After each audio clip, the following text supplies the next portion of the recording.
Hey guys, we're going to kick off a recap review of Secret Invasion Episode 2 because Episode 1 left it off with a little bit of explosions. We're going to do this right now.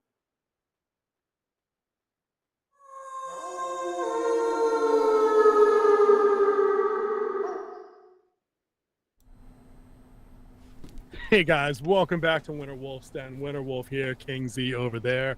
Without any further ado, besides this quick intro to say what's going on at King Z, we're going to get into Episode 2 of Secret Invasion. Dude, what's going on, man? Oh, it's been a busy week. It just seems like everything keeps piling up. Signed a new contract with one of my clients, so Nice. Money's going to be a little bit different for that, but it should work out better in the end. And also, I have signed up for my test to become an insurance agent. So I'll be taking that test coming up on a week from today. Yeah, it's like what's in the week, yeah, dude. So good luck on that, dude. Study hard over the weekend, dude. Remember what I said? Practice tests are it. Yes. Having said that, oh no, I mean, yeah. I'm like, so with no further ado, it's time for Secret. Yeah. Hey, do me a favor and run that fancy thing we do with the siren and the lights and let everybody know that there will be spoilers included in our recap and review.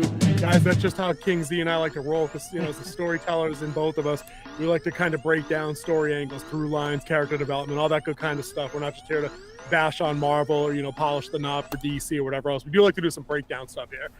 So if you haven't seen Episode 2 of Secret Invasion, as much as we would like you to stick around, maybe pop off for a bit, go check it out. It's got about a 58-minute runtime. Is it including 50? the credits. 8 minutes. It went 58 this week. Yeah, it was 55 the week before, and it goes yard. It does. It eats up most of its 58 minutes. Maybe check that out and come back afterwards. That way we don't ruin anything for you. There are a little bit of, I guess they're not. I wouldn't really call them big plot reveals or big twists or anything. But you like to enjoy the voyage on your own. I don't really enjoy knowing everything going into something ahead of time, even if it's not some M. Night Shyamalan movie that's got this funky twist that might ruin the whole thing. Like, oh, he was dead the whole time. Spoiler alert for some shit that's 25 years old. But you guys have been warned. We told you. King Z, I think we should do this like we did last week. Let's not run scene to scene. I'll rely on you to keep us on pace for just make sure we hit all kind of the bases in the episode. I don't think we need to go clip by clip, frame by frame breakdown. Yeah. No. But I do believe this show needs to be broke down because there are so many hidden Easter eggs in this. It was an Easter egg heavy episode in this one. Plus, it answered a lot of questions that you might have had about what's going on. Especially when it started off with the 8-minute and 56-second intro that includes a was it what do they call that? Yeah, flashback. That's the word I'm looking for. Flashback. Another flashback.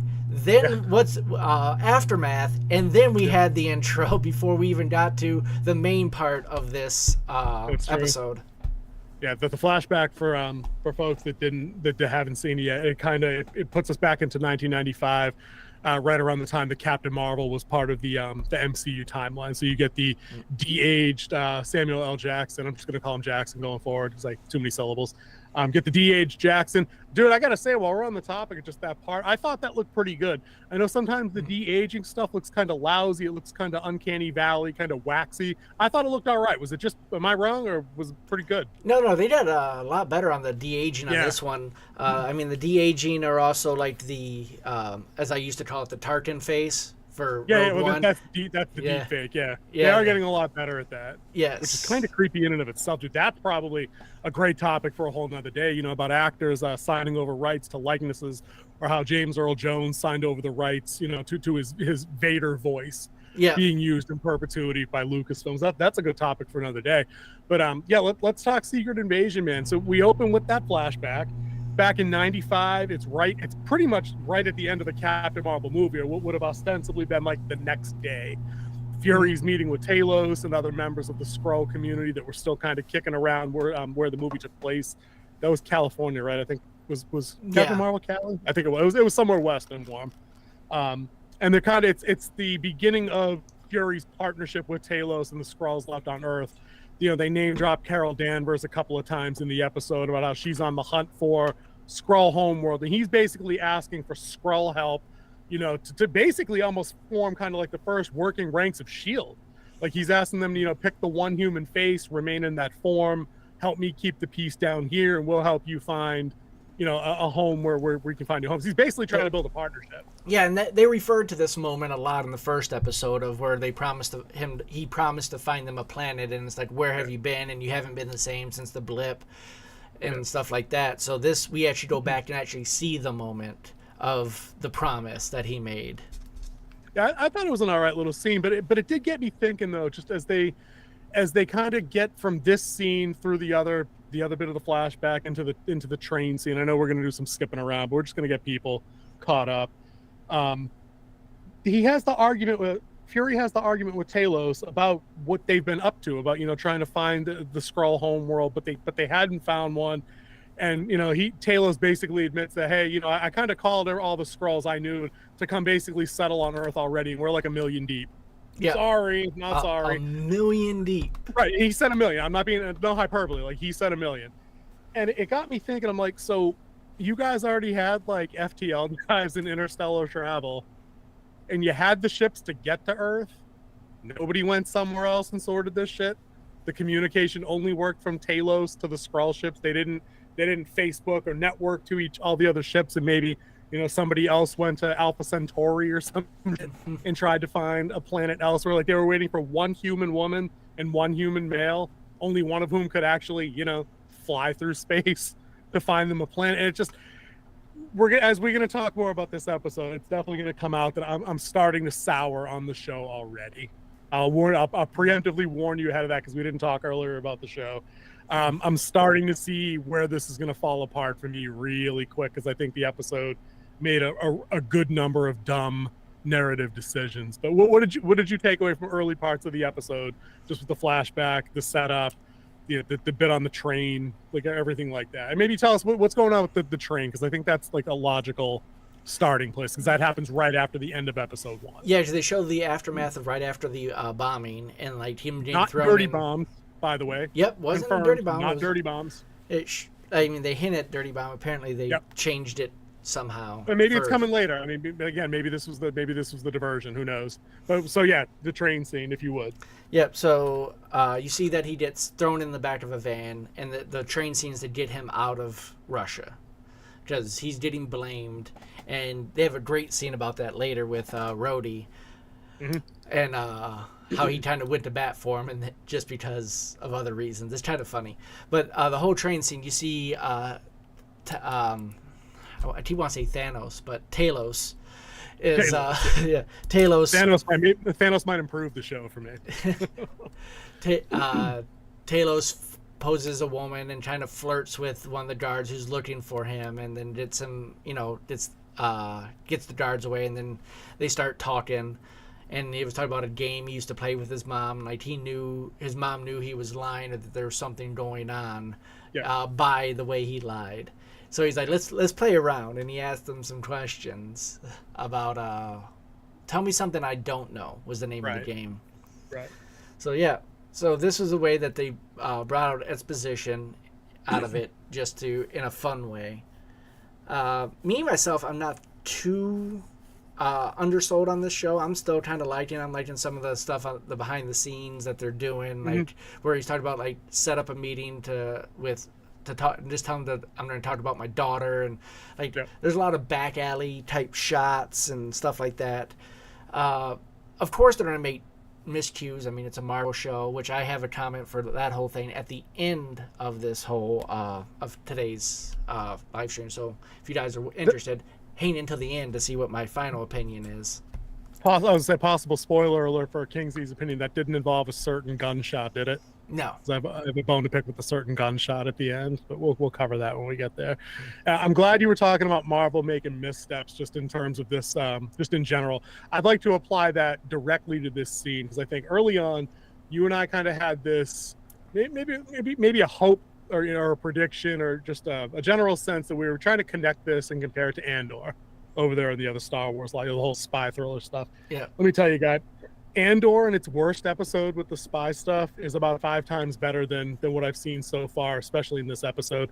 The exposition that comes on the train part for me sounded so suitably stupid and heavy-handed that I was already shaking my head. Like, they're playing a game called Tell Me Something I Don't Know, and Talos opens with two statements that not only does Nick Fury know, but we as the audience know, where he's saying, tell me something I don't know about the destruction of Skrullos, all the Skrulls left. Like, okay, but if like it's just a dumb blanket statement.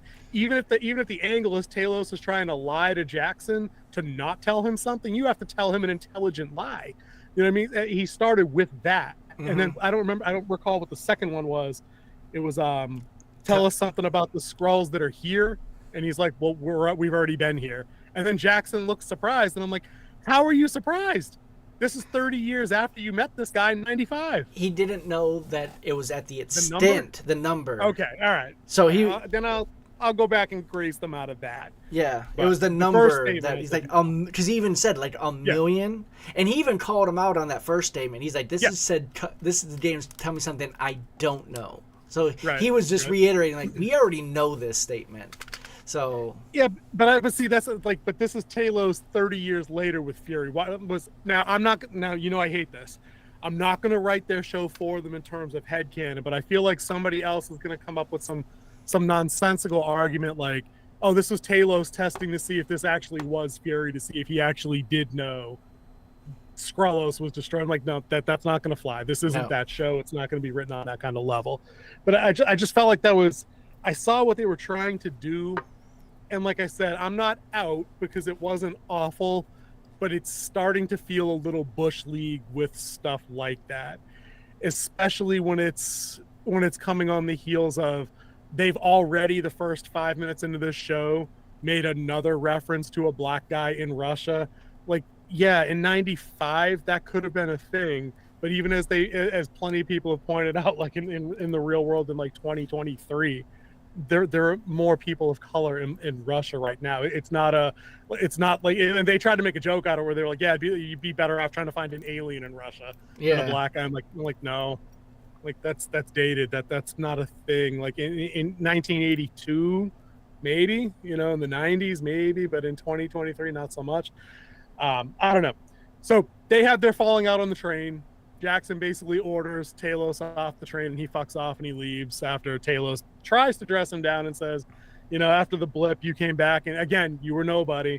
You bailed on me. You went up to your little spaceship, and Jackson tries to get him with the whole, well, you had my number. You could have called, and you didn't until today, and, things happened when you guys finally called me. But they fuck off. Yep. It's, Good. It's a weak excuse where you say you could have called me because he could have called down as well and stuff like that. Right. Like, this is what I mean. They sound like teenage girls at this point, or like not teenage girls, like a teenage couple arguing, as kids do over the phone about who should have called, or you should have known I was angry, or I said I was fine, but fine doesn't mean fine. Yeah. Like you're a married man, you know what I'm saying? Like if the wife tells you you're fine, you're already fucked, dude. It's already too late once it's escalated to that point. That's just how that is. But what comes up after the train there? Who does he get into it with next? I believe the next scene is the distinguished body transfer of Agent Hill, and he has the emotional thing with her mom, which is pretty much the call to action scene of her statement at the end. I'm actually, you know what I'm going to do? I'm actually going to load the episode here, just mute it. And then I'll keep us so you don't have to try and remember everything as we go. I probably should remember to do that. I think we did that for Andor. Yeah. Just so we don't miss any of the good scenes. So I'll just zip over some of the things. But yeah, so this is your typical scene. Said we get the flag draped coffin. We have the grieving parent, the grieving friend. We get the color. Is that would that be called a color guard? Correct my lingo. It's the escort. I'm not sure. The guys that are carrying the casket. What is it? It's not a color guard. Color guard carries the flags. And now you are muted for some reason. Is it because I opened Disney Plus? Probably. I'm shutting it down. So you can't hear me? Please pause. Technical difficulties. Dude, I cannot hear you. I do not know if you can hear me. Nod your head if you can hear me. I can't hear you at all. I'm going to try and see what's going on here. Did you hit mute on yourself? No. Yeah, I'm still registering on the stream too. Yeah, not sure what's going on. I know you can still hear me because you're throwing me the head nod. Yep, I can't hear anything you're saying. I closed the Disney Plus thing. I only have the Discord and the Meetup open. Do we want to do a hang up and a restart with the new Google Meet, and I won't tinker with any settings? Yeah, 1 second. Wow, Your call. Something. Give me 1 second. You can hit me up on the phone if you need a text instructions. Sorry for the technical difficulties, guys. We are still trying to figure this out. I am seeing one finger. King Z will try to work this out. Not sure if I'm being heard out there in YouTube land. I'm going to pretend we can hear me while King Z works that out. Maybe he's just muted. So we got a lot going on in this scene with Hill. And, if King Z comes back on, we'll just bring him back into that. The guys are carrying the casket over to the plane. We find out later that Rhodey spent considerable political capital negotiating to get her body back from the Russians, because as we see at the end of the episode there, basically the Russian security forces are trying to take anybody that isn't a Russian security force member into custody. So Rhodey had to call in some strings to get Hill's body back. It's a decent little scene. We see her, who we presume is her mother, walk away from the assembly of the soldiers and the rest of the people that are convened, kind of walk across the runway and kind of address Fury one-on-one. It's a decent little scene. King Z's calling for 20-second timeout on the tap of the shoulder. And I will... There it is. He's framing us up with the tech difficulties. All right. And again, dude, if you can hear me, I do have the phone. I can see on my phone.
All right, can you hear me now?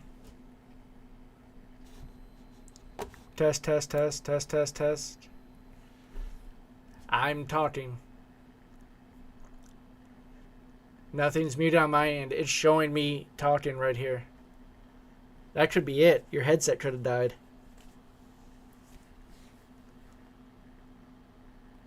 Wait, did you hear that?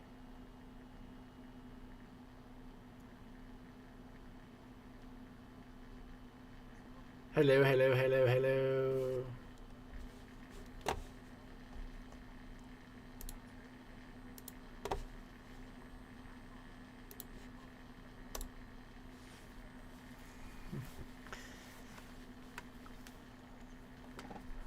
Yeah. All right. Can you hear me now? All right, we're back. I got rid of the technical difficulty sign. We are... Oh, wait. Hold on. Hold on. Now they can hear you. Okay. And we are back, and that's super fun for everybody as we boomer our way through our fourth live stream, our second live stream on that show here.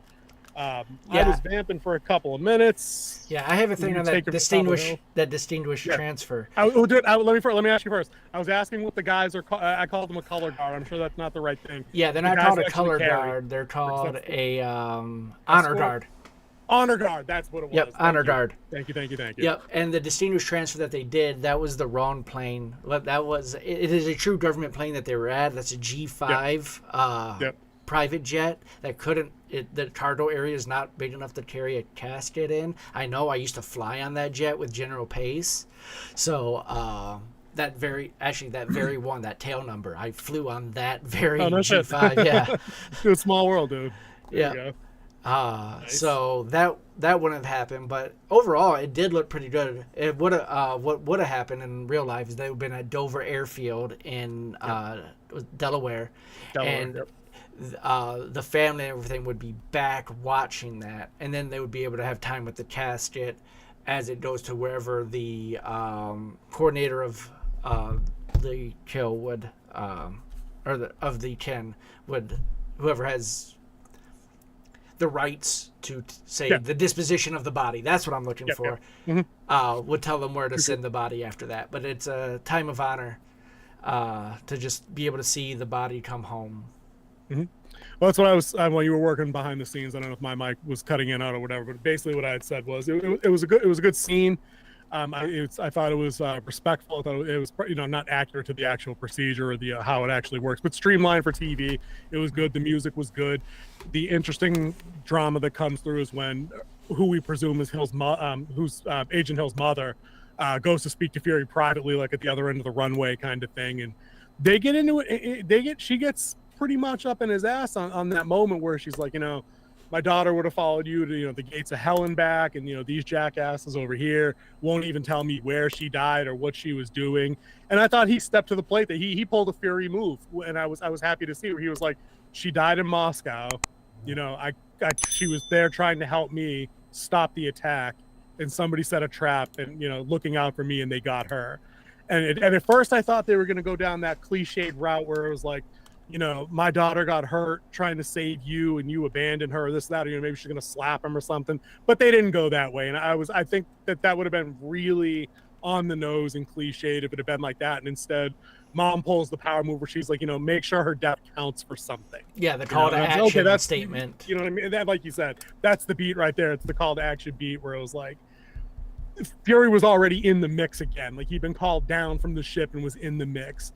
Yeah, he had some crisis of faith bullshit, but I think he's engaged now because Hill was his guy, or his guy, right hand, agent, right hand, yeah, gender non-specific, right hand, yeah. Right?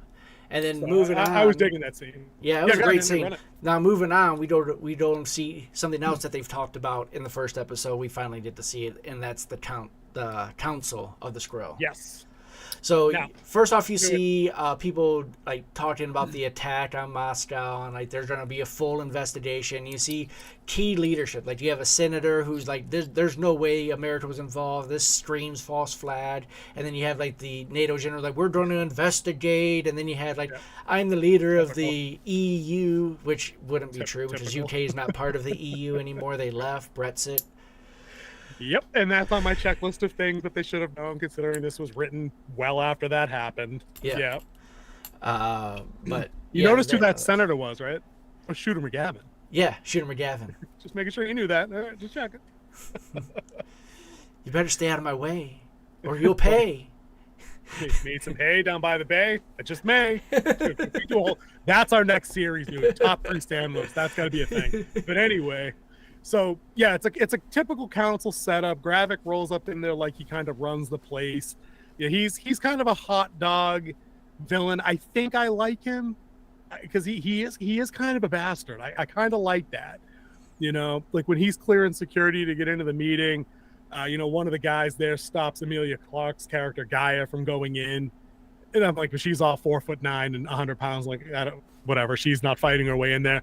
But Gravik kind of whips his piece out and hands it to her and goes, "If I'm not on an hour, shoot the guy that stopped you in the head from coming in with me." You know what I mean? Shoot, and then he taps it. Like, shoot him right there. Right. I'm like, now, I don't know if he was directed to do that, or if the actor was just like calling his own shots and getting into the role. But I was kind of digging that vibe. Like, this dude's kind of a dickhead.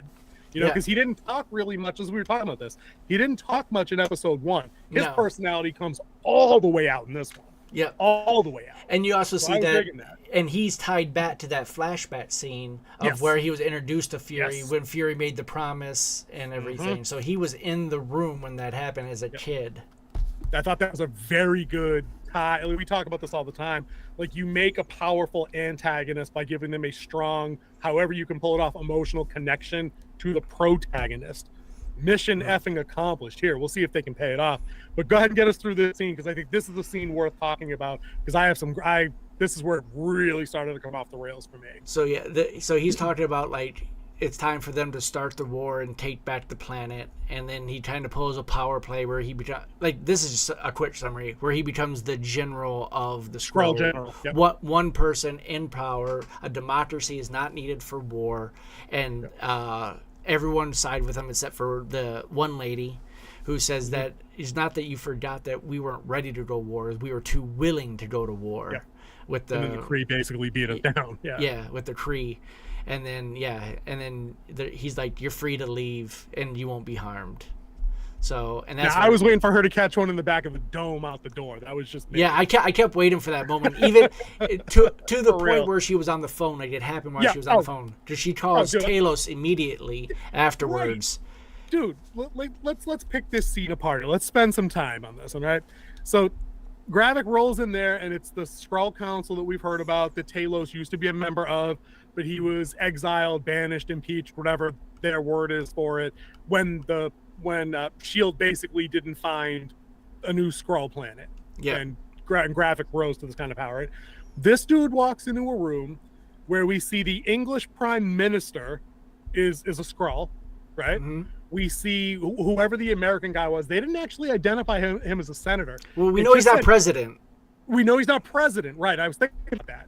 But it said FXN or FX News or some shit on the screen while he was doing that little blurb about the terror attack. And I went back and I double checked because I wanted to see if it had a nameplate that said, Senator so-and-so or Minister so-and-so. So he's in there. Somebody else that was the commander of NATO was also there. The Secretary of NATO. Whatever the guy's rank was. There was another Asian gentleman who didn't have any lines, had no lines of dialogue. No, he was just in the room. And then I believe she was, I'm not trying to offend anybody. I think she was Indian. I thought the accent was Hindi. I think could have been. It sounded Southeast Asia, somewhere over there. And like you said, she was the lone holdout about not doing it. Yeah. I thought this scene was incredibly weak. That the Gravik basically just sits down as the newcomer, as the youngin' on the group, as a guy that just, as they reported, killed almost as many civilians as a 9/11 level attack. And they're pointing this out to him, and the purpose of the meeting was to figure out if they're going to smoke him and remove him from power. Yeah, a punishment. Yeah. Right. And he basically just says, humans suck. They're always at war. I'm going to go ahead and take Earth from him. Yeah, I'm just speeding up the process. Right. But then they're all just like, except for the one Indian woman, they're all just like, okay. Which I think this was a setup from the beginning, where it's like the one person who thought they was in charge wasn't, and everyone was already on his side, and that's why they were having this meeting to flip that power base. Then we need to put a pin in that until we see all 6 episodes, because I think you might be doing that headcanon writing thing. Like if there was more to that setup and I missed it, that's always a possibility. We know sometimes these things shoot over my head. Well, we at least know that the Prime Minister of England was in on it, because he was like Prime Minister, and then she did up in that thing. And she kicked off the vote. I mean, so I'll give you that. But everybody else, including the guy that has the access to all the soldiers and the guns and the drones and shit, he takes a chop to the throat. Well, where was his fucking security inside the room? Like this screams Disney Plus to me, where it's like they want to have that scene where it's a bunch of power players in a room doing Game of Thrones type shit, but it's so simple, and it didn't strike me that it worked how it's supposed to work for that kind of espionage kind of show. For me, they pulled it off. A Disney Plus show did The Mandalorian with the Shadow Council. That's what they were trying to recreate. Season 3. Yeah. Mm-hmm. So that's what they were going for with this. I think it was just to establish his power base and like what they're actually going to. This is supposed to be starting off the whole invasion thing. Yeah. And the big hint in there too is like, what if they call back the Avengers, or the Avengers Return? Right. And he's like, I got something for that. Right. And that's got to be the machine that they're building. I'm guessing that's maybe a Sentinel, like you were, possibly. A Sentinel, speculating. Or I think it could be. Because in the comics, and I know they're not saying completely true to the comics. They're just Right, using the right. thing. But in the The title, comics, yeah. they were able to mimic their powers. Right now, you can't see Oh, them yeah. mimicking the powers. This They- might be they're able to building give a them the machine. ability to mimic their powers, and that would Nifty. be Okay. Yeah, that could be kind of dope, man. Maybe it is that, because I don't think that since Feige is still the one guy running the whole thing, he might not want to blow the load of the Sentinel angle being built at this time and day without having the X-Men around to be involved with it. You're right. That's probably and also not how they wanna don't roll. have Strider. They didn't introduce Strider. Yes. They said the family that's Right. working on his name's Dalton, not Strider. So, because Strider is the one who The Sentinel spearheaded project. it. Yeah, spearheaded it. Okay. All right, so we'll agree to disagree so far about the effectiveness of the show. That scene, I think that this scene probably would have worked better in another episode or two after Gravik's done more. But I think that also just kind of pulls me back to a spot where I say, if it's supposed to be this kind of show, why only 6 episodes? Like, if you gave me a Game of Thrones season of 10, we could have had multiple episodes of Gravik kind of consolidating power, working deals with the Prime Minister, them two planning to get rid of the Italian guy. I think he was Italian. His name was, I think they had an Italian first name. They could get him out of the picture, maybe murder him in a way that scares the others into joining. You know what I mean? Like some House of the Dragon shit. There was a way to do that, but I think Disney Plus doesn't give itself enough time to breathe with these kind of what they want to be more nuanced storylines as far as that stuff goes. And I know they don't want to do blow stuff up, car chase, Hulk smash, rinse, repeat. But they really got to pump the fucking brakes then, and no, not pump the brakes, step on the gas, and give me more instead of giving me less. But what comes after the council scene? Because I thought that after that wrapped up, they leave and I think they go back to their safe house, and this is where she follows him, and then she starts hearing the stuff about because he arrives back at the nuclear plant at the base, and they came in and everyone's applauding and like, yep, there's some cult vibes, but that's exactly how that would work. So I'll give them credit for that. Yeah, and I was digging that. So yeah, she follows him. So Gravik pieces out. He's going downstairs to like the secret lab area thing, or he sends one of his guys down. Yeah, and he follows the indistinct conversation between the two of them. Like you can't hear what they said. He's talking to a scientist now that's down in the lab, just to keep everybody where we're at there. Well, no, before that, he meets up with his thug. They have that little lean in. Yeah, they had the lean in. Yep. Brown loud cow flies somehow. I'm like, okay, and then he goes off. 1 fish, 2 fish, red fish, blue fish. That was it. Yeah, and then he heads down, and she follows him down into the. It's like a lab, a restricted area kind of research facility. And you hear things about them like the last dead came up 0. They haven't brought anything back. They're still looking, and then they fire on a machine that reminds you of the Captain America when they gave him his powers. The movie you might be onto something with random that. percentage. You might be onto something with the machine they're making. Maybe it is something to clone the abilities, or something to make super Skrulls. Who knows? They're already stronger than people anyway, but it'd be more badass. But you know what? I'll spend a minute on this scene because I think this scene actually got done the kind of stuff that I want out of this show to have things make sense. Is Gravik's thug is down there talking to who we assume is probably the lead scientist. She was the one that had all the dialogue. She was very well put together, dressy, hands on the equipment, and kind of giving directions. Yeah. But the dialogue itself is done out in a way where it's very much Emilia Clarke is listening at long range with no listening devices. She's only hearing bits and pieces. But we hear a couple of good ones. We haven't had any DNA brought in, like you said, so they're looking for DNA. Yeah. Right? And that the last 7 places we've hit to find DNA, they call it the harvest, have struck out. Yeah. And then Mr. Thug says, our fearless leader isn't always right. And then lead scientist lady kind of rebukes him a little bit. We don't hear all of it, but she basically tells him to piss off and leave the lab. Yeah. So there is some minor dissension in the ranks, and Emilia Clarke is hearing this already. Yeah. And that kind of brought me back to her character. She's referenced earlier in this episode where Fury asks Talos if he's heard from his daughter. And I'm thinking to myself, why would she call him at this point? She let the attack go off. Yeah. She's clearly bad guy's side. She hosed him in the last episode, as you pointed out for me. Yeah.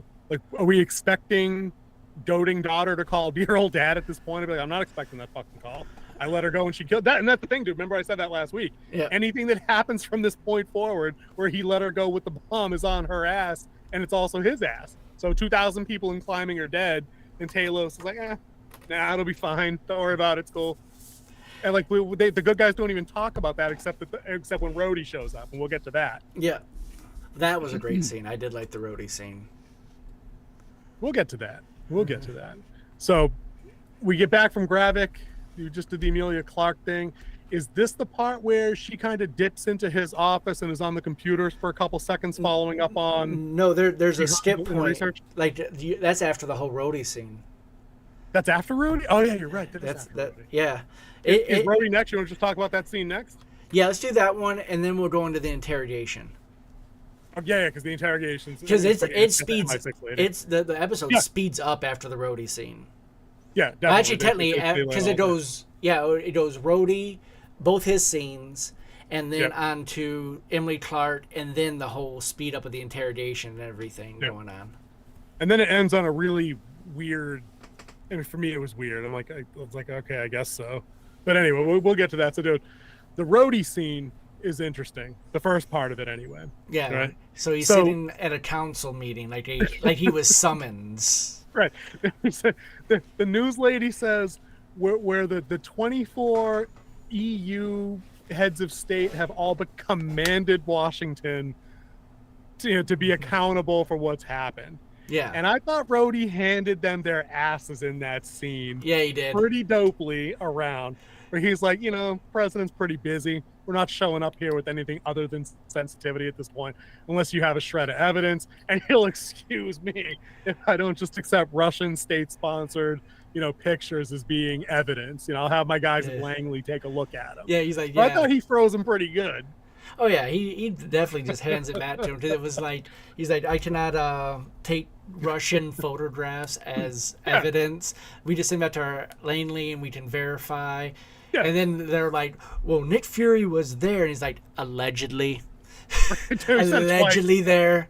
And then they said, yeah, but so he's there, and he goes, which he and Hill could do in the capacity as any other private citizen at their discretion. Yeah, he could be there as the president. Right. And then he gets the pretty good gag with the I don't know what the book call of the PM, the prime minister from Slovakia, or wherever it was, where Rhodey covers up the mic and looks back at his lawyer, and he's like, listen, if Slovakia rolls their eyes at me again, I'm going to put the suit on and carpet bomb that ass, which I thought was pretty funny. It did work for me. That was a little bit of brevity that I thought was good, and I thought he handled them, because I just don't see, sometimes this shit just doesn't make sense in these movies, in these shows to me. It's kind of like, I never liked the shows where the superheroes are deconstructed, and like Man of Steel was notorious for this. It's like, Superman got all those people in Metropolis killed because the whole city came down, and I'm like, yeah, 10,000 people died, but Zod was fitting on killing like 8 billion of you all, and Superman stopped them, right? So this is one of them situations. Like, we know who Fury and Hill are. They're with the organization that kind of fronted the research along with Stark to, get up the time travel to defeat Thanos. Like, these aren't unknown entities. Mm-hmm. So if Hill and Fury are in fucking Russia and they say we're tracking an extraterrestrial threat, like, how's that not good enough? Yeah. You know what I mean? So sometimes that shit just annoys me. I know it's like it's a necessary plot thing for this show, but I don't know. Shit like that annoys me. I don't know if that annoys you the same way, or you just kind of gloss that one over. I glossed it over because I was liking the exchange too much. He's like, yeah, the president's too busy commanding the world's most powerful army. Dude, he reminded him. He's like, I'm here as a courtesy. Yep. Yep. Which I thought that was pretty slap. I thought that was good. It was a good scene for Rhodey in that one, and that segues nicely into his next scene, which I wasn't as big a fan of. Give me your breakdown of the Fury / Rhodes. I guess it's Fury v. Rhodes. It was very confrontational. Yeah. So it's pretty much he gets a phone call and they're talking about his suit, like, so he knows Fury's somewhere within eye distance of him. Yeah. And he's like, well, my other suit's titanium, so this is a step down. Yeah. So it's cost savings to the taxpayers. My other one's titanium. This is Brioni or whatever it was. Yeah. But in that scene, though, Jackson makes the same joke.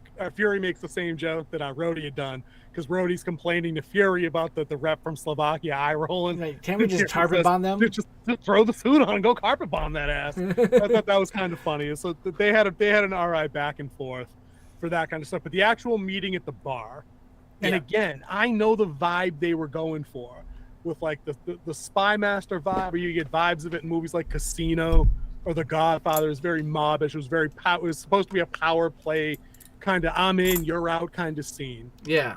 Break this scene down for me according to the lore of King Z. So it was there, and you can see he was talking about, like, of course, the men of color came up, and it was like, we took away from mediocre men because, like, men like us don't get this type of thing. And then Rhodey just throws it right back in his face. He's like, yeah, we didn't struggle to take power from mediocre men, so I can give it to another mediocre man. Yeah, which I thought was I thought it was an unnecessary dunk.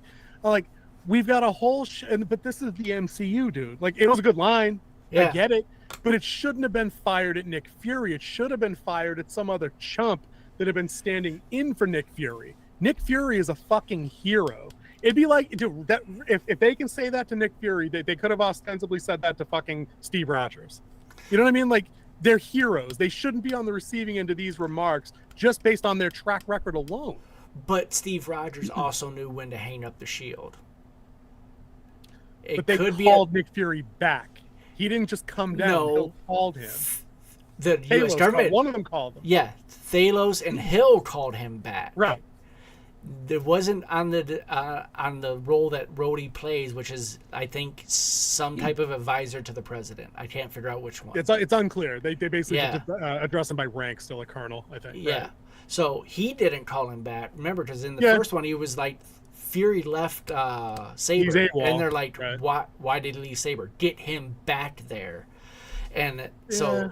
Yeah, I guess that's true. So that's the thing. It was like, you know... Even Jordan had to hang up his shoes at some point to let the new crowd in. But if he comes back today, no one calls him mediocre. You still just address him by the legend status. There would be a young buck out there. Yeah. That would be. But Rhodey, but it'd be a young buck that doesn't know him. Rhodey's not a young buck that doesn't know him. Rhodey's someone that's put the suit on. Who doesn't know the name Jordan? In the basketball world, if you are a fan of basketball and you don't know the name Jordan, then you're not a fan of basketball. Not literally, but I mean, like, somebody who's been there and actually fought alongside them and known the prices that this man has paid. You know what I mean? I think it just would have been reserved. But let's get back into their back and forth. Walk us through the rest of that shit, because I don't want to slice too fine a hair on that one. So, and then he was pretty much telling him, he's like, the guy came up with the car's ready. And he's like, I think, was it Colonel Rhodey will tell you. Colonel Rhodes will tell you when he's ready to bounce. Yeah. He's like, no, the car's for you. He's like, I know, I had travel arrangement. He's like, I made them for you because I'm here to tell you that you're fired. Yep. Which again, pretty savage. And it boggles my mind that Rhodey would be all like, you the one that almost kicked off this war in Russia. I'd be like, bro, you're sitting there telling me you don't believe me in present day 2025 that there's the possibility that there's an extraterrestrial threat out there that we need to address. Well, Rhodey hinted that he knew about it because he read the reports on it, but he hasn't seen it firsthand. That being the case, how do you still just not want Nick Fury's expertise around? What other human being on the planet has that level of knowledge? Hill's dead. Coulson's dead. It's Fury. It was a stupid way to shoehorn drama. You know part of the spy story this is the part where we strip them of their assets and they got to go on the run. That's the segment we're building into. It's time to do it on your own. This is the John Wick part where you got to go into the garage, break into the floor, get the guns, you get the car out of the warehouse. He pulled the cover off a car. Yeah. You know what I mean? The undisclosed car. He's got cash in a bag and a gun, I'm sure.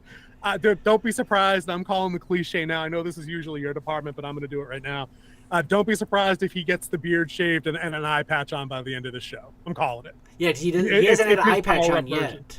This is what I'm saying, and he's got the Winter Wolf grizzle going on. I mean, he'll have a patch, and he'll be sans beard, or it'll be tight by the end of 6 episodes. I guarantee it. So Guarantee it. Power up. if I was shooting it and you want that scene, it starts off with the shot of the sink. Yep. And then him looking up into the mirror and everything's back. Yep. But I mean, you could also see that he's not back, because even he had that whole confrontation at the end with the security guard, where he pretty much disarms him. And I was going to point this out. And then he was like, even when I'm out, I'm still in. Because he's like, it was like that thing, like, I'm Nick Fury. Maybe he needed to be reminded who he was. Yeah, dude, true. And true. then Maybe Rhodey pushed him. But even when he leaves, he has to sit down real quick. You see that he was like, he's 90. Yeah. So he's 90. So they're chipping away a little bit at who he is, because everyone grows old, everyone loses a step. Right. Unless you're me and I can still take you in basketball, but that's I was never very good though. That's the thing. You were always pretty good. We can load Mortal Kombat 2 in though, and we can just settle it out there best of 5 if you want. I'll let you pick my character, but neither here nor there. I like the security guard scene where he gets him with the disarm, and then gets a little finger break or what's going on there. I was digging that because I felt like, as opposed to how we've seen them do other superheroes, other Star Wars heroes, this is Nick Fury almost getting back into gear little by little. And a pretty sick turnaround move would be, because Rhodey pointed out that they did have a shared history, and that did border on the cliched when he goes ancestral history. That's, guys, the little you should have danced around that a little bit more. Nobody needed that. The description at the beginning with Jackson being on the train with his mom in segregation, Alabama, that was okay. Like he was telling an old story that led into the story about, telling me something I don't know, whatever, that's fine. But anyway, so the through line here should be, if by the end of the show's run, Rhodey has to tell him, I thought you needed a kick in the ass, and that's the only way I could get you to do it. Because it would kind of throw back to the Avengers, when Fury had confronted the whole group of them with the playing cards of the Avengers, or that had Coulson's blood on it. You know what I mean? Where he's like, oh, sometimes they just need to be nudged. And it was Hilda was asking, how did you know that would work? Didn't. Just had a feeling. I think sometimes people just need a little gentle nudge to get them to do the right thing. If they go there, dude, I'll give them an extra 1.5 on this show out of 5 for that one little detail, because I think that's more in character with what Rhodey would do.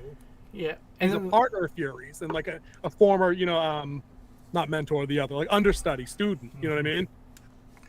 And like the whole scene where he does this, where he shows that he still has it, but then he goes out and he needs a break. He needs to sit down. He's going through some things. Yeah. It goes with the Toby Teeth song. I'm not as good as I once was, but I'm good once as I ever was. Yep. So was that the best? Maybe that was the best scene in the show. Oh no, because we could do the interrogation scene. I almost fell asleep on that shit. So, MI6 lady shows up to a bunch of Russian thugs that are holding a prisoner. They're holding the guy who took the face in the episode 1 of that terrorist. That domestic terrorist group, Americans Against Russia. I thought that was the guy that got arrested at the beginning of the episode. Was that the same dude? He just didn't have the hat on? No, he had the hat on when he took the face. No, but I'm saying, but when he's in the chair, obviously he didn't have the hat or the yellow jacket on. So I think that threw me off, and I thought it was a different guy, but I had a feeling. Okay. Yeah. So they're interrogating him. Old school Russian style. Old school Russians. He's got him tied to a chair, beating him up, and everything else. And then MI6 lady shows up. And she basically just walks in, bars the door behind her, which I thought was kind of clever. She's asking, she asked the guy, where's the escape hatch? And he's like, oh, it's under there. Why do you need to know? And she goes, got a feeling. So I'm like, I like her vibe. She's cool. Yeah, she has no chill either. Because she comes in. Chill. She rolls in with the shears. Cuts his finger off. Whoop. He's like, well, now that's been confirmed. Let's have some fun. Right. So my issue, and again, this is just like a Disney Plus thing here, right? Is that the Russian guy hands over, control of the interrogation to her. He orders his men out, and he's like, yeah, good luck. I've thrown everything I've had at this guy, and he's not talking. And the camera pans around to the prisoner, and he's got a little bit of eye black, a little bit, no blood. Like, he's just completely in one piece, and I'm like, Dude, where's the blood? Where's the flamethrower? Like, how does he not have like a separated shoulder, or like one of his eyes is gone or some shit? You know what I mean? Like, oh, because it's Disney. Yeah. If this is some like rated R movie shit, like that dude would have been busted up. Yeah. It would have been like some John Wick shit. But anyway, so she rolls in. I don't know. So she's obviously in it with the Russians. Then that's the implication here. Is she's kind of siding with Russian intelligence? Yeah. Because otherwise, why was she there? Who called her? Yeah, there was the whole thing with the EU siding with Russia and everything. Right. Okay. Oh, that's right. Rhodey pointed that out. Yeah. They basically Fury flipped all their allies to the fucking Russians in less than 10 minutes. So she starts the interrogation. Yep. And she's then, asking.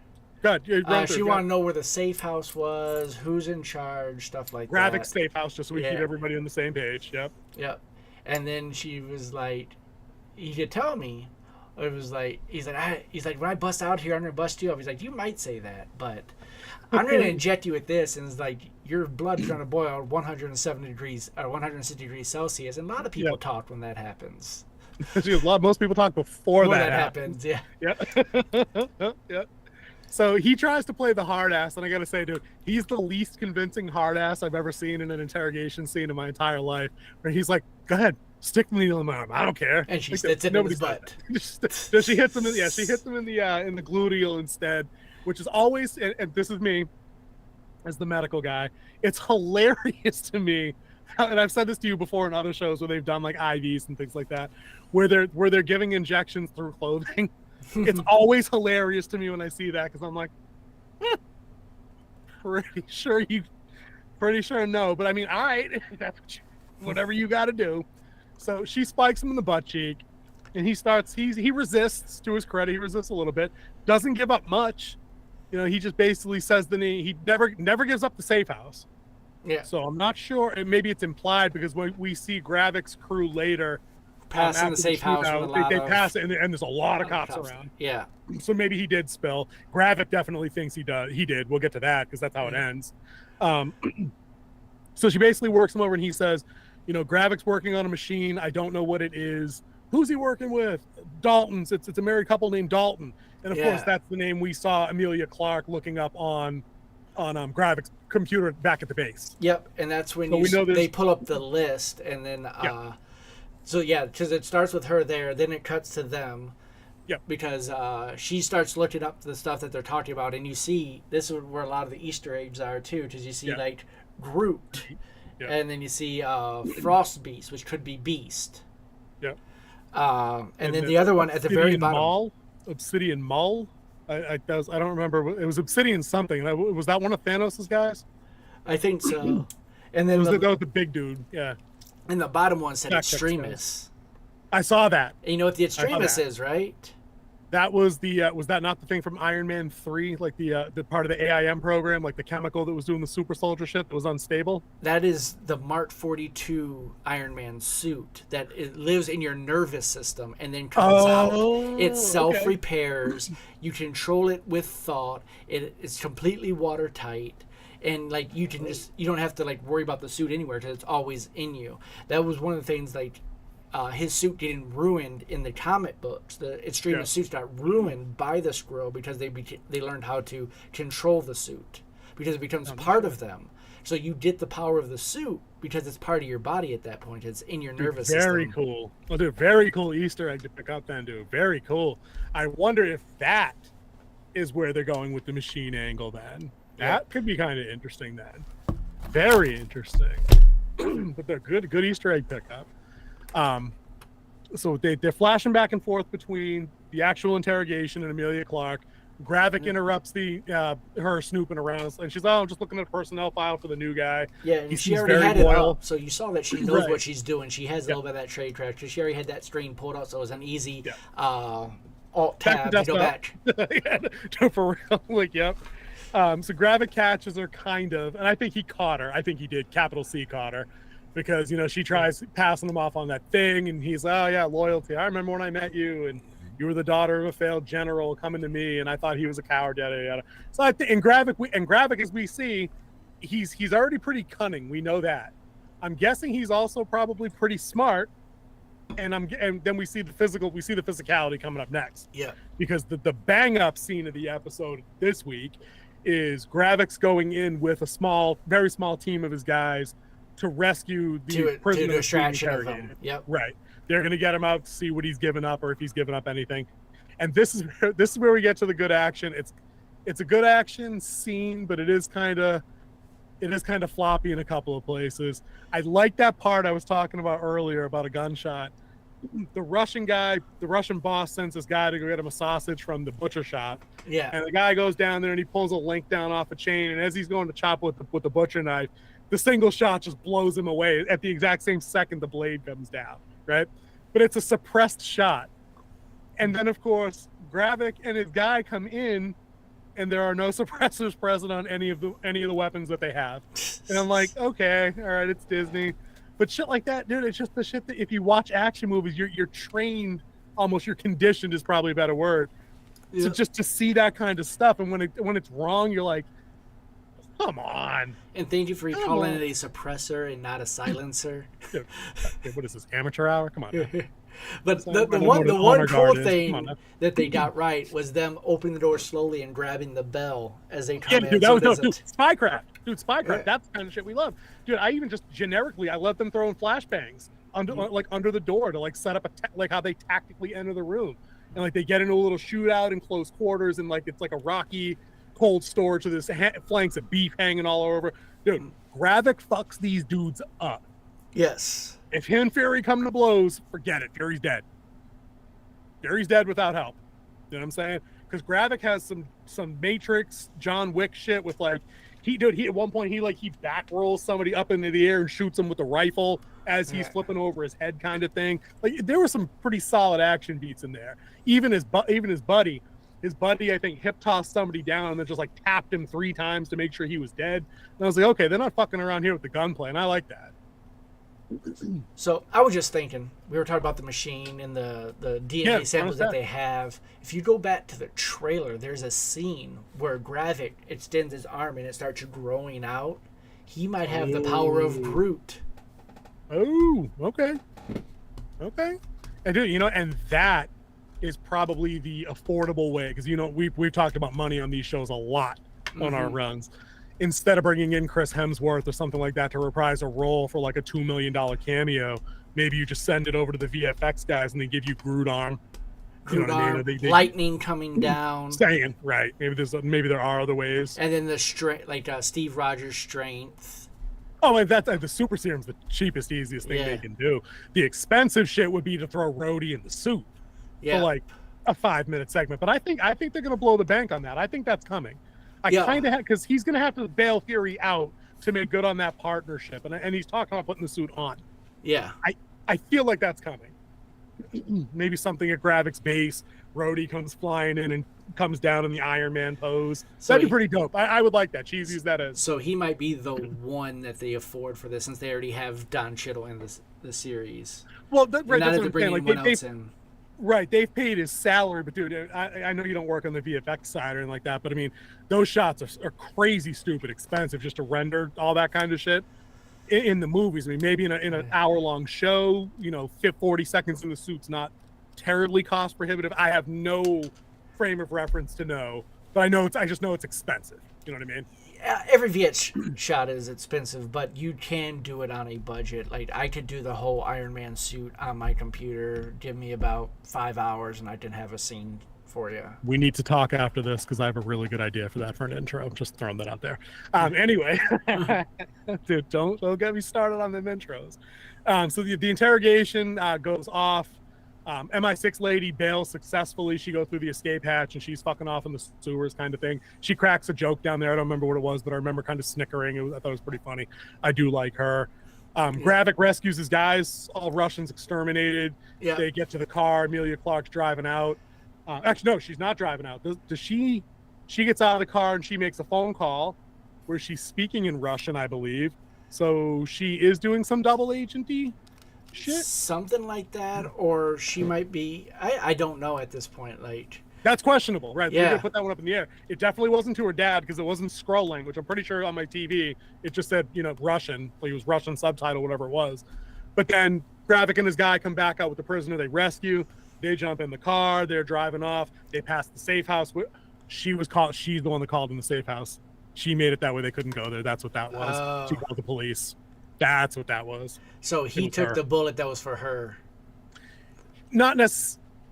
Yeah, actually, yeah, I guess so. Because he didn't give up the safe house that we saw. No, so, and he said that he gave up nothing but lies, but you don't know that. That was a lie because he said Dalton, and Dalton was on the file.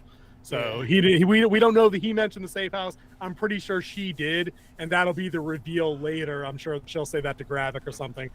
So they end up not being able to go to the safe house. They drive probably closer to the base.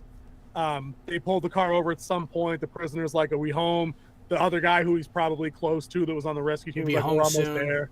And he calls him brother though, and it wasn't sarcastic. It wasn't cynical. It was almost kind of reverent or kind of like remorseful or solemn. He kind of walks him out. I thought this was a good shot. They walk around the car. That way it's blurred beyond the car, but you still see it's two figures standing. And then, of course, they talk a couple lines in the car, and then you see the muzzle flash and one of the shapes goes down. I thought it was a pretty cool and a kind of a tasteful way to do that old spy shit. Like, I don't need to see the bullet take half of this guy's skull out. You know what I mean? Yeah. I don't need to see any of that. So that was all right. But as we know right now, Gravik's probably just suspicious. He's killed at least one loose end that he thinks he has. We're not sure what Emilia Clarke's... I got to call her Gaia. That's her name. We're not sure what her motivation is because she did not contact her dad per Talos report through the episode, right? And they also didn't set up the supposed meeting between Gravik and Talos either. Right, because Talos was asking for that at the end of the a bit earlier. He was asking the Indian after woman, the council, who's like the UN meeting. person, the counselor, right? Okay, so that's up in the air. But she violated the safe house probably just to get away and maybe to get that guy killed. Who knows? We'll find that out later. But we're on the last scene of the show, guys, which is good because we're right up against where we like to wrap up these things. It's a quick bit. It's Nick Fury going home. Okay, it was weird. It was classic music there. A little Otis Redding, I believe that was. Fury walks into a house. It's all kind of slow. He walks into a kitchen and a nice house, well put together, nice little pad.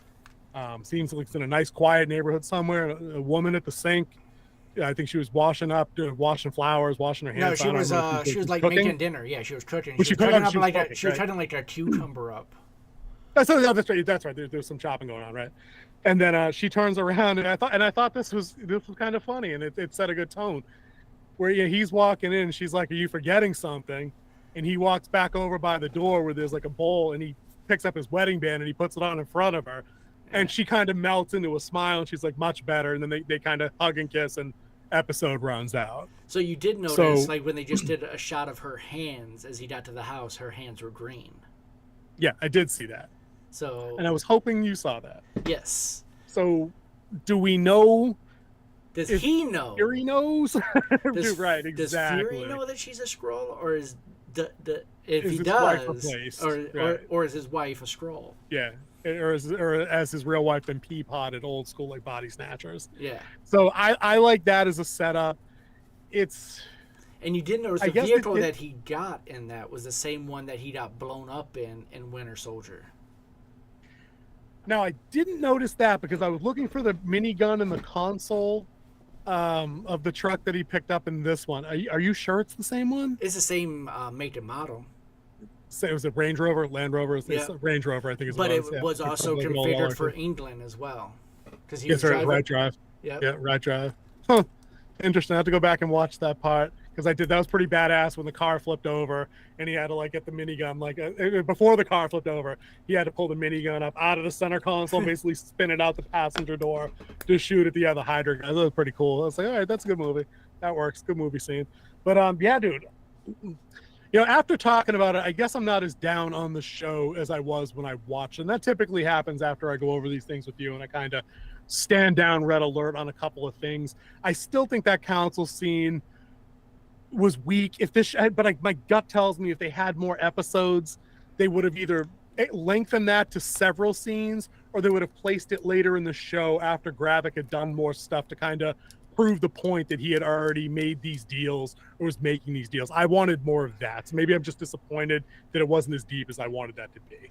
Yeah, there could have been better setup for it. Like you said, they had more time because they're pretty much locked down to 6 hours which is trash, dude.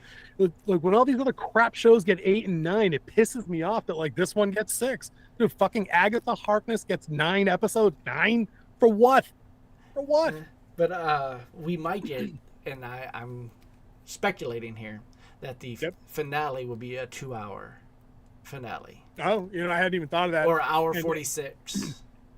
And it could be because, like we've said before about the Disney Plus stuff, we can't just go to Wikipedia and get like the episode description and like a runtime of the whole series. Like anything that comes through on Disney Plus gives you that week to week. Yeah, they are entry. Wicked secret. Like there's been stories of Emily Clark talking about that. She thought like about her not leaking stuff because she had a history of doing it during Game of Thrones. Game of Thrones, yep. And they're like, you can fit in with Tom Holland just fine. there was a line that was actually like, I thought people were going to come and kill me.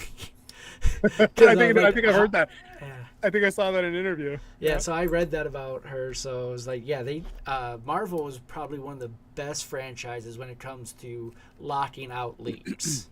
Like, true. It's pretty much. I mean, the only people who've really leaked stuff is, of course, Mark Ruffalo on the live stream, the first Tom 15 Holland, minutes. Yeah, he famously, I think he famously confirmed that the other two Peters were in No Way Home. I think that's when we all finally knew for sure. Also, Tobey Maguire at least was in it. Like the name of Far From Home, because he's like, check this out. And he's looking at the one side and it's like facing the camera and has the new poster there. And then him saying stuff in interviews. Him, Benjamin Cumberbatch, and Mark Ruffalo are like the three worst. Those are the big three. Yeah. Jeremy Renner every now and then too. Yeah. That's because Hawkeye needs to get his due, but I mean, that's what are you gonna do? Yeah, but you want to talk about Marvel leaks? It's funny you mention that because they're actually on the receiving end of a good one right now. We didn't talk about this. We'll maybe wrap up the show with just this. It's not even a rumor. I guess apparently the post scenes credit for the Marvel's movie that's coming out later this year made the rounds briefly now. So I don't know if you've seen it. People are talking about it, but apparently its post credit scene sets up a possible Young Avengers movie. That's pretty much going to be their version of A-Force, as I understand it, because it's going to have Ironheart, America Chavez, Shuri, Miss Marvel, and I think maybe it was Echo. It was either Echo or Kate Bishop. It was probably Kate Bishop, because I don't think this Echo's show, I think, is going to come and bomb at the end of the year. It's going to get all dropped at once. But yeah, so I guess that's the post-credit scenes for that. So a lot of people are already lambasting, like, all right, so you have literally nobody that like little boys between the age of like 10 and 50 want to go see in theaters in a movie. Like, best of fucking luck, Birds of Prey Part 2, because unless this has like a top-notch, 5-star story, like who's getting behind Young Avengers if that's the team comp. So, yeah. So you were talking about numbers in your previous video earlier today about this, and I have a fix for it, and I think it will definitely help with Marvel. You're talking about overall. the viewership number, or the the viewership numbers? Okay, all right, yeah. Because I honestly believe that superhero fatigue is a thing, because you have DC and Marvel just shoving it down your throat, and DC to benefit from this too, and that is go away for 2 years. Yep. Rebuild I've heard people said it. Like go over, really plan out a 4 to 5 year plan afterwards, but go away for 2 years, release nothing, let cleanse your palate a little bit, and then come back strong with a new team, because we all know the Avengers as we know is over, Guardians of the Galaxy as we know is over. Which I did go see that this week, and Guardians 3 is the bomb. I loved it. Let's put that as our bonus topic for tomorrow then. Okay. We'll throw that in tomorrow so we can get your take on that, because it is. I'll say it again. That's the only thing out of Marvel that's actually performing well this year. Like it's comfortably in the black. It's not a runaway success comparatively to some of their other stronger performers, but it's definitely nothing like Phase 4 or Phase 5 has been so far. Yeah, which could fall into that whole fatigue thing. Like we had our breath of fresh air. We had Endgame. the culmination of a The whole culmination, story, yeah. and then it's like, why you keep throwing stuff at me, bro? Why you keep See, throwing stuff at me? that was the moment. That was the moment to get out of Dodge for a couple of years, Yep. especially given that they knew at that point that they didn't have a post-credit scene that could even remotely tease what was coming next. Yeah. Like if a true secret invasion story is what they wanted to do next, that was the moment. If a true Kang the Conqueror thing, or a Doctor Doom, or Galactus entering our galaxy, all it needed was a 10-second stinger. All you would And then need is get a out. Silver Surfer to come through. Dude, just the board. Yep. The board just flashing, right? Dude, anything. I mean, pick your thing. It didn't even have to be the world-ending threat. It could have just been, it could have been the Fantastic Four family. Just 4 people that look like who you put them in a lab, put them in the what's the name of the building? The Fantastic Four building, the Baxter building. Yeah, Baxter building. Just to put that logo there on a building, go inside to the lab, have a young guy, have a nerdy looking scientist guy, a hot chick, and a gruff friend, and they're next. You have 4 guys who walk in, 4 people walk into a space shuttle and just watch it launch. Dude, right, geared up. Right, dude. Yep, with like flight suits on or some shit. They could have had that. They could have had a freshly done, mansion in the countryside that pans back and the gates fucking close. And what do you got? X logo. Yeah. You don't have to have a cast. You don't have to have Patrick Stewart roll his old ass out with the bald cap on. Yeah. Just show me the X. I mean, there's millions of things they could have done. But I think you're right. I think that stay away period, the cool down period, I think they've missed the boat on that now. Yeah. Because I think that they make just enough money to not go bankrupt when you add together everything they do. Yeah. And they're funded by other things. You know what I mean? Like merchandise. Warner Brothers is funded by other things.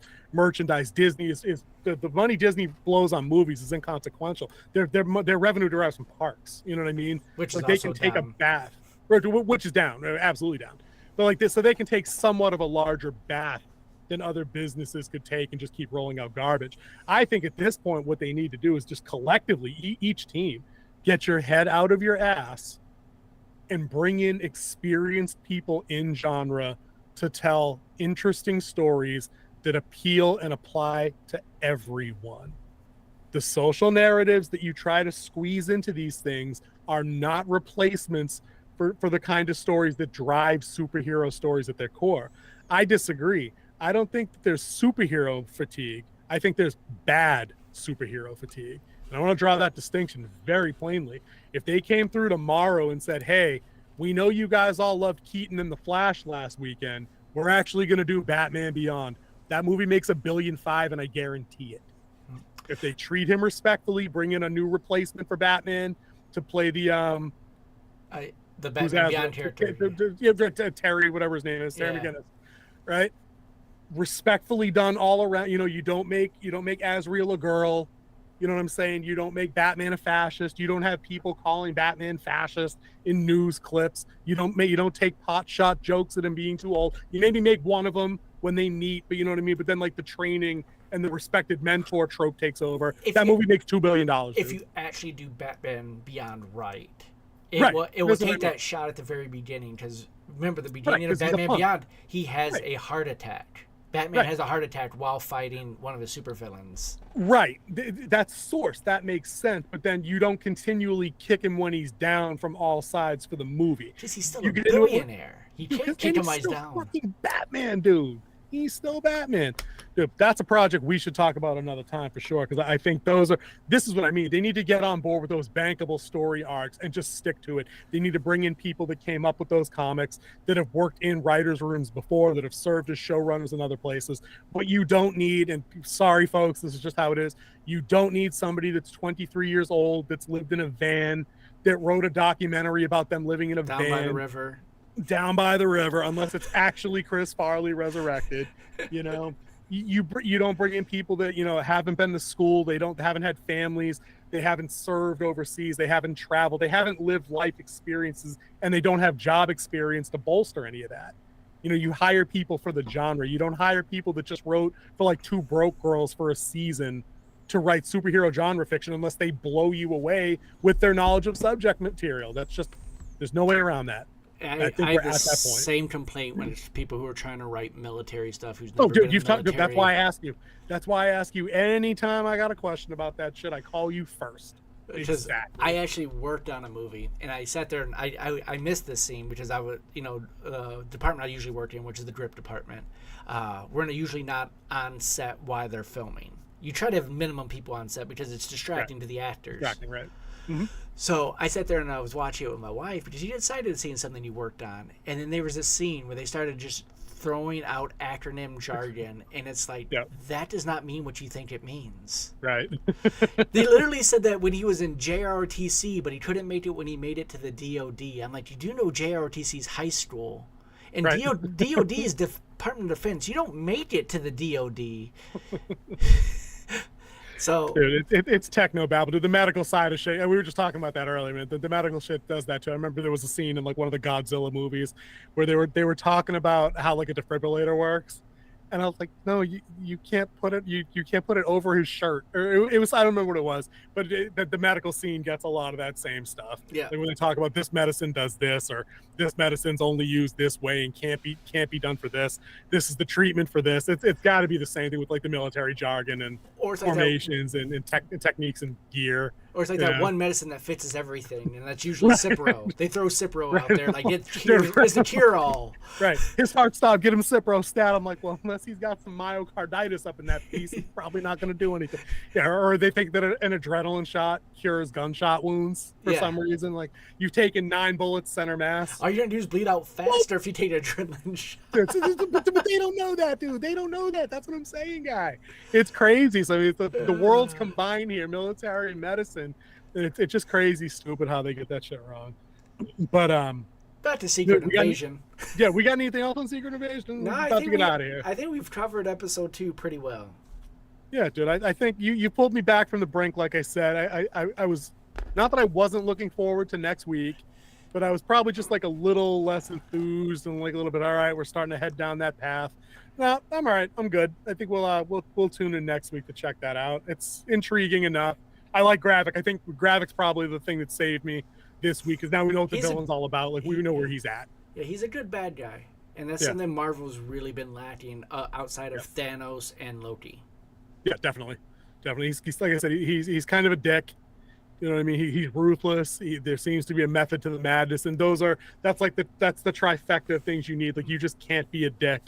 And be menacing, you know what I mean? Like you need to. Oh, and he's also capable. Oh, and also he can kick my ass in a gunfight. Like okay, all right, that's something to fear. And because he's actually fighting for something that he believes is right. Right, he's got a cause. You know what I mean? And the other thing too, like I think too often, and we're dealing in fantasy, so it happens because it has to. But like he's not a super powered being yet. You know what I mean? Like, he's not going to vaporize you with like laser beams from his freaking eyes. Yeah, you know what I mean? Like he's got to gun you, or he's got to go for the old neck break and shit. Oh, what's his name? I think from The Boys. I never watched. I know the name the minute you'll say it, but Homelander. Yeah, Homelander. That's it. He's not Homelander. Did you say it? Right. That's what I'm saying. Like he's not OP yet, so he can be kind of menacing to other because our pro tags are humans. Like Captain America's not here. Wolverine's not here. You know, the Hulk isn't here to go batter this dude into oblivion. Thor's not here to make a joke and, fake old Norse language and then hammer him. You know, it's Nick Fury and he's 90. That's why I think Rhodey's coming. I think Rhodey going to do some damage here at the end.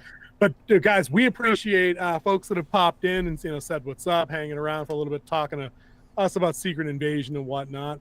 We'll be back tomorrow with our Winter's Watch live streams, our topics of the previous week, also at 9:30 Eastern. I won't botch the audio this time, so that'll work out just fine. That'll be great.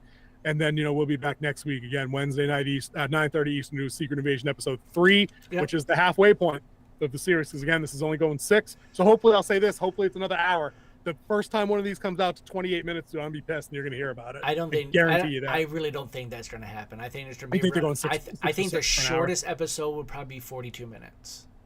That's so which pretty. Which is a standard hour show on network television with commercial and breaks. Twice as long as anything I saw on She-Hulk. I mean, I guess that's probably for the best. But all right, everybody say goodbye to King Z, and then everybody give Winter Wolf some goodbyes, and we'll see you guys tomorrow night, 9:30 Eastern, Winter Wolf's Den. Laters.